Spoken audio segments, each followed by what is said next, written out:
कभी तुम्हारे साथ ऐसा हुआ है, तुम किसी शो को देखते हो, उसके फैन बनते हो, उनके कैरेक्टर से अटैच होते हो, उनके जोक्स पे हंसते हो, फिर एक दिन वो शो जो है बिना किसी प्रॉपर एंडिंग के खत्म हो जाता है। बड़ी दूर से आए हैं के साथ सेम हुआ। ये एक ऐसा शो था जिसका कॉन्सेप्ट बहुत ही ज्यादा यूनिक था। इंडिया टीवी शो में बहुत ही रेयर ही ऐसे कॉन्सेप्ट पे कोई शो बनता है जो होता है साइंस फैंटेसी कॉमेडी। ये शो जब आया था तो बहुत ही कम समय पे टॉप पे पहुंच गया और बहुत सारे लोगों को एंटरटेन किया। बट ऐसा क्या हुआ कि इस शो को एक बिना प्रॉपर एंडिंग के खत्म करना पड़ा। और क्या इस शो का कोई सीजन 2 आने वाला है? वेल, आज हम इसी टॉपिक के बारे में बात करने वाले हैं, तो जल्दी से वीडियो को लाइक करो, चैनल को सब्सक्राइब करो और आओ डिटेल में बात करें। साल था 2014। उस समय टीवी में बहुत सारे कॉमेडी शोज और सास बहू वाले सीरियल्स ने पहले से ही अपना दबदबा बना के रखा था। चाहे आप कलर्स टीवी के बारे में बात करो तो वहाँ कपिल शर्मा का शो रूल कर रहा था, जी टीवी की बात करो तो वहाँ पे कुमकुम भाग्य, और सोनी सब में तो तारक मेहता का उल्टा चश्मा रूल कर ही रहा था। और उस समय किसी नए शो का एंट्री लेना और बहुत ही कम समय में ऑडियंस के दिल में जगह बना लेना एक बहुत बड़ी बात थी। और उसी समय सब टीवी में एंट्री ली बड़ी दूर से आए हैं। ये एक एलियन फैमिली वाला शो था। इसका कॉन्सेप्ट अलग था। इनके जो मेकर्स थे उन्होंने बहुत बड़ा रिस्क लिया और ये रिस्क काम कर गया, क्योंकि ये शो है वो बहुत ही कम समय पे टॉप पे पहुंच गया। और उसका मेन रीजन था शो की कॉमेडी, शो का स्टोरी और शो के कैरेक्टर जो टॉप के थे। बड़ी दूर से आए हैं इस शो का जो सबसे बेस्ट चीज था ना, वो था इस शो के मेन कास्ट जो थे घोटाला फैमिली। बट उनके साथ साथ जितने भी कैरेक्टर्स थे ना इस शो पे, उनके अंदर भी इतना पावर था कि वो किसी को हंसा सके अपने जोक्स के साथ। इस शो की स्टोरी कुछ ऐसी होती है कि एक एलियन की फैमिली अर्थ आती है अपने बिछड़े बच्चे 2015 को ढूंढने के लिए। वो कुछ इंसान का रूप लेते हैं और एक सोसाइटी में रहने लगते हैं। इस फैमिली में होते हैं वसंत घोटाला, वर्षा घोटाला जो हस्बैंड वाइफ रहते हैं, शरद घोटाला उनके भाई, और 2 बच्चे शिशिर घोटाला और हेमंत घोटाला। वो जब नॉर्मल लोगों के बीच में रहने लगते हैं ना तो लोग उनको अजीब समझने लगते हैं, क्योंकि उनकी हरकतें, उनके बोलने का स्टाइल, उनके चलने का स्टाइल सब कुछ अलग रहता है जो एक नॉर्मल इंसान का नहीं होता। और जिस सोसाइटी में वो रहते हैं ना, वहां पे एक बच्चा भी रहता है जिसका नाम था प्रीतेश। और वो बच्चा इतना चालाक था, इतना चंड था कि उसको 100% कंफर्म था कि घोटाला फैमिली ही वो एलियन फैमिली है जिनका शिप जो है वो क्रैश हुआ था। और वो उनको एक्सपोज करने के लिए कुछ ना कुछ चीजें करता, कुछ ना कुछ सिचुएशन लाता, बट चीजें एक ट्विस्ट के साथ ठीक हो जाती और घोटाला फैमिली एक्सपोज होने से बच जाती। ये जितनी भी चीजें होती थी ना, इनका राज खोलने के लिए वहां पे कॉमेडी तो होता ही था, बट साथ साथ कुछ इमोशनल सेगमेंट भी होते थे जिससे लोग काफी ज्यादा इमोशनल हो जाते थे। यूं तो घोटाला फैमिली काफी थी इस शो में कॉमेडी का मसाला डालने के लिए, बट इस शो में जो सोसाइटी के भी जो मेंबर्स थे ना वो भी कम नहीं थे भाई। एक से एक कैरेक्टर थे, चाहे आप कोई भी कैरेक्टर का नाम ले लो, हर कोई हर किसी को हंसा ही देता था। बट मेरे कुछ फेवरेट थे यहाँ पे, जैसे रोनी, ओझा अंकल, भैरवी, हेमंत और वसंत घोटाला। सबसे पहले रोनी, सोसाइटी का सबसे गुस्से वाला बंदा जिसके नाक में ना हमेशा गुस्सा रहता था। और उसकी जो सबसे बेस्ट चीज थी ना, जो लोगों को हंसाती थी, वो किसी वर्ड से किसी और वर्ड को बोल देता था। मतलब वो कुछ स्टेटमेंट बोल रहा है और फिर वो बोलते बोलते अटक जाता था और वो लोगों से पूछता था अरे वो उसको क्या बोलते हैं, और उस चीज से वो अपना स्टेटमेंट कंप्लीट करता था। बहुत ज्यादा फनी लगता था। आंटी भावना, आपको भैरवी से सैंडविच कैसे मंगवाता है? चकुड़ी, मेरी सैंडविच में हाफ चटनी हाफ सॉस। हाँ, ये तो हाफ सॉस करने का बात है। भैरवी शो की one of the best comedian और बेस्ट कैरेक्टर भाई। दिल की बहुत ज्यादा प्योर थी, बट उसकी हरकतें जो है वो भाई लोगों को बहुत ज्यादा हंसाती थी। हाँ, भले उसकी सास भावना जो है वो उससे बहुत ज्यादा परेशान रहती थी, उसके सर में दर्द रहता था भैरवी के कारण, बट उन दोनों के बीच में जो कलेश होता था हमको तो देख के बहुत मजा आता था। अगर उसको कुछ ना समझ आता तो वो ऐसे आंख बड़ा करके देखती, और जब उसकी सास भावना उसको ऐसे करके ऐसा फोन रखने बोलती तो वो जीभ निकाल के तो बराबर बोलती ना, भाई मजा ही आ जाता था। ओझा अंकल शो के सबसे कंजूस और भुक्कड़ व्यक्ति। फोकट का खाना मिल जाए तो वो ठूस ठूस के खाते थे, बट जब कॉमेडी की बात आती थी तो इस चीज पे वो कोई कंजूसी नहीं करते थे। चाहे उनका करना हो, चाहे उनका सीरियस माहौल में जोक मारना हो और फिर बोलना हो मैं तो माहौल हल्का कर रहा था, या चाहे उनका इंट्रोड्यूस करने का स्टाइल हो माई सेल्फ मुरलीधर ओझा, और ये सब आलतू फालतू लोगों को काफी एंटरटेन करते थे। ये माई सेल्फ मुरलीधर ओझा और ये आलतू फालतू।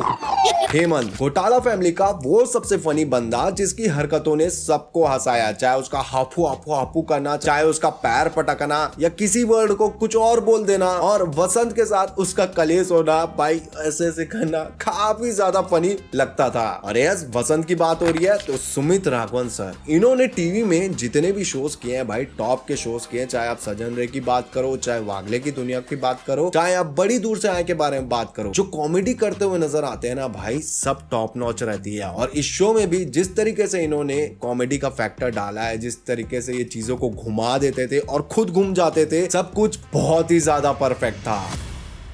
बड़ी दूर से आए के साथ सब कुछ अच्छा चल रहा था, इस शो को अच्छी टीआरपी मिल रही थी, एक बढ़िया ऑडियंस बेस भी मिल गया था, और सबसे मेन बात, इस शो ने अपनी खुद की एक आइडेंटिटी बना ली थी। 300 से ज्यादा एपिसोड इन्होंने कंप्लीट कर लिए थे। सोचो, उस चैनल पे जहां पे पहले से ही बड़े बड़े शोज का दबदबा था, जो भाई पहले से ही टॉप पे चल रहे थे, तारक मेहता का उल्टा चश्मा को ले लो, चिड़ियाघर को ले लो, लापतागंज, FIR, इन शोज के साथ कंपटीशन करना और उसके बाद भी ऑडियंस के दिल में अपने लिए एक जगह बना लेना बहुत बड़ी बात थी इस शो के लिए। बट कुछ समय के बाद चीजें बिगड़ने लगी और स्टोरी जो है वहीं घूमने लगी। मतलब घोटाला फैमिली कोई मिस्टेक करती है, सोसाइटी वाले उनके ऊपर शक करते हैं, उनका राज खुलने ही वाला होता है, एक सस्पेंस आता है, फिर उसके बाद कुछ ऐसा सिचुएशन हो जाता है जिससे चीजें फनी हो जाती है और सब कुछ ठीक हो जाता है। और यही चीज एक बार, 2 बार, 3 बार देखने में अच्छा लगता है, बट बार बार ये चीज रिपीट हो रही थी तो लोग भी इस चीज को कॉल आउट करते हुए नजर आए और कहीं ना कहीं बोर भी होते हुए नजर आए। वो जो मेन स्टोरी था जहां पे घोटाला फैमिली अपने बिछड़े हुए बेटे 2015 को ढूंढने आई रहती है,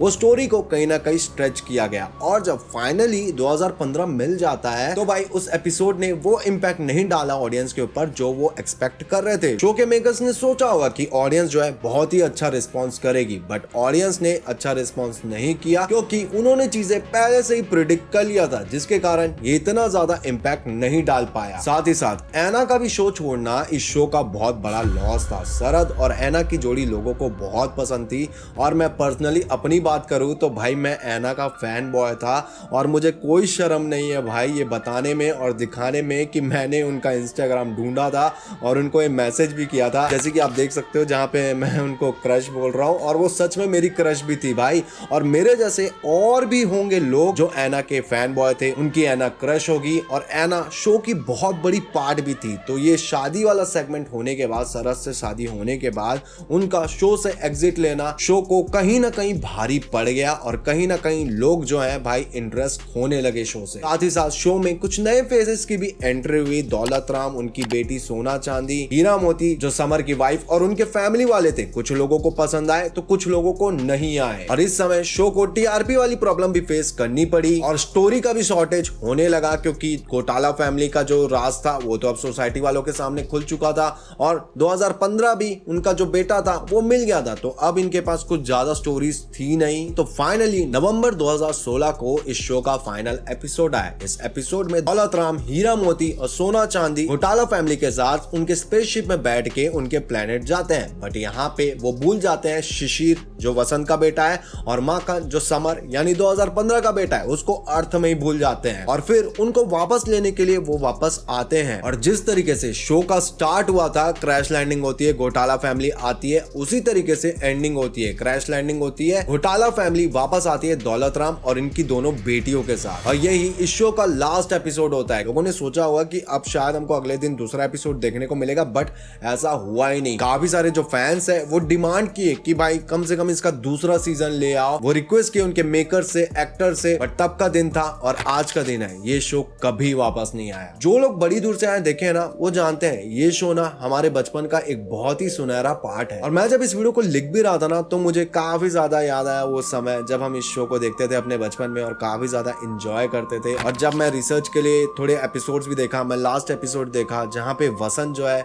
वो एक लेटर लिखता है, जहाँ पे सोसाइटी के जितने भी मेंबर्स होते हैं ना उनके बारे में कुछ ना कुछ लिखता है, और ना एक इमोशनल मोमेंट बन जाता है। और उस इमोशनल मोमेंट में मैं भी बहुत ज्यादा इमोशनल हो गया। और अगर मैं अपना पर्सनल ओपिनियन दूं ना, तो मुझे लगता है कि इस शो के साथ कहीं ना कहीं अच्छा भी नहीं हुआ। ये शो शो ना और डिजर्व करता था इंपॉर्टेंस जो सब टीवी ने इस शो को नहीं दिया। मतलब आप देखो ये शो उस समय 9:30 बजे आता था और जब हम 2014-2016 की बात करते हैं ना तो 9:30 बजे रात के वो काफी ज्यादा लेट हो जाता था भाई। लोग उस समय तो सो ही जाते थे बहुत सारे लोग। तो उस समय जब ये शो आता था तो काफी सारे लोग तो नहीं देख पाते होंगे और कहीं ना कहीं इस शो को 8 या 9 बजे का कोई स्लॉट मिल जाता ना तो मैं बता रहा हूँ तारक मेहता का उल्टा चश्मा के बाद ये सब टीवी का one of the best comedy show होता टॉप का। मतलब उस समय जितने भी कॉमेडी शोज आ रहे थे ना उन सब से तो ये भाई बेहतर था। मतलब देखो आज भी इनकी फैन फॉलोइंग कितनी ज्यादा कट्टर है। सोशल मीडिया पे आज भी इनकी फैंस इनको कितना ज्यादा याद करती है। कोई भी पोस्ट दिख जाए तो हर कोई अपने बचपन की कहानी बताते हुए नजर आता है जब इस शो को देखता था। और आज भी वो इस शो को कितना ज्यादा याद करते हैं वो बताते हैं अपने कमेंट्स में। कुछ लोग आज भी वेट करते हैं कि इसका सीजन 2 आ जाए बट पुराने एपिसोड्स देख के वो आज भी काम चला लेते हैं और अपना मन बहला लेते हैं। मैंने अपने YouTube के पोस्ट में एक पोल भी डाला था जहां पे मैंने पूछा था कि आप में से कितने सारे लोगों ने बड़ी दूर से आए हैं देखा है। मैं शॉक हो गया कि काफी सारे लोगों ने नहीं देखा है।